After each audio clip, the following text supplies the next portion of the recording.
અને એમનાથી નહીં થાય તો અમને આપી દો, હું ગળું દબાઈને એને મારી નાખું. હા મારી બરાબર છે. છોકરીને મારી નાખી એવી રીતે. તમારાથી કંઈ પણ ન થાય ને તો તે આચાર્યને મને સોંપી દો, હું તેનું ગળું દબાવી દઈશ. જે આ મિત્રો વાત કરી તો આ કેવું છે તે જે મિત્રો 6 વર્ષની બાળકી છે તેને માતાનું, જે આ વાત કરી તો અત્યારે સોશિયલ મીડિયામાં તેનો માતાનો વિડીયો વાયરલ થઈ રહ્યો છે.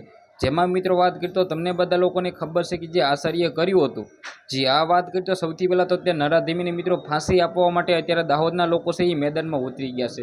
અને ભાઈ ઉતરવું પણ જોઈએ, કારણ કે મિત્રો એક 6 વર્ષની દીકરી સાથે જે રીતે દુષ્કર્મ કરીને મિત્રો તેની હત્યા કરવી તે કેટલું મિત્રો વાત કરતો અયોગ્ય છે.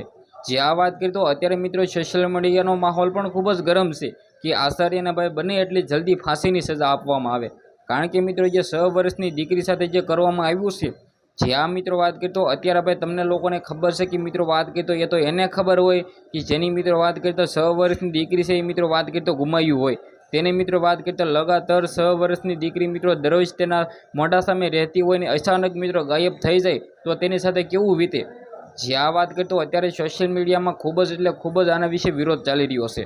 જેમાં વાત કરી તો તમને લોકોને ખબર છે કે આપણી ચેનલમાં ઓલરેડી આના ઘણા બધા વિડીયો આવવાના છે, આવતા રહેશે. તો ભાઈ તમે અત્યાર સુધી સબસ્ક્રાઈબ નથી કર્યું તો જલ્દીથી સબસ્ક્રાઈબ કરી દો અને આ વિડીયોને બને એટલો શેર કરો અને વિડીયોને લાઇક કરી દો, કારણ કે મિત્રો તમને લોકોને ખબર છે કે આ નરાધીમી આચાર્યને હજુ સુધી મિત્રો વાત કરી તો સજા કેટલી આપવામાં આવી છે, કેટલી આપવામાં આવશે એ મિત્રો જાહેર નથી થયું. પરંતુ મિત્રો અત્યારે આ રિમાન્ડ ઉપર છે. જેમાં વાત કરીએ તો 4 દિવસની રિમાન્ડ ઉપર છે. ત્યારબાદ આપણને ખબર પડશે કે આ નરાધીમી આચાર્ય સાથે શું કરવામાં આવે. સૌથી પહેલાં મિત્રો વાત કરીએ તો જે રીતે ભાઈ તમને લોકોને ખબર છે કે દાહોદની અંદર અત્યારે લોકો છે એ મિત્રો મેદાનમાં ઉતરી ગયા છે, રેલીઓ કાઢી રહ્યા છે અને ભાઈ મિત્રો વાત કરીએ તો બંને એટલી જલ્દી અને ફાંસીની સજા આપવામાં આવે એવી માંગો કરી રહ્યા છે. જેમાં મિત્રો વાત કરીએ તો હાલના ટાઈમમાં દાહોદના લોકો મિત્રો ભાજપ ઉપર પણ આંગળીઓ ઉઠાવી રહ્યા છે અને ભાઈ ઉઠાવવી જોઈએ, કારણ કે મિત્રો વાત કરીએ તો આ ભાજપની સરકાર છે ને જો મિત્રો વાત કરીએ તો સરકાર સારી હોય, સરકાર મિત્રો વાત કરીએ તો જલ્દી ભાઈ ન્યાય અપાવવા આ પરિવારને, તો મિત્રો સરકાર વિરુદ્ધ કંઈ પણ નારાઓ ન લાગી શકે.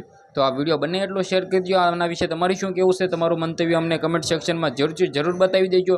આજના વિડીયોમાંથી આટલી જ માહિતી. આપણે એક નવો વિડીયો મળી ત્યાં સુધી બધા જ લોકોને જય હિન્દ, જય ભારત.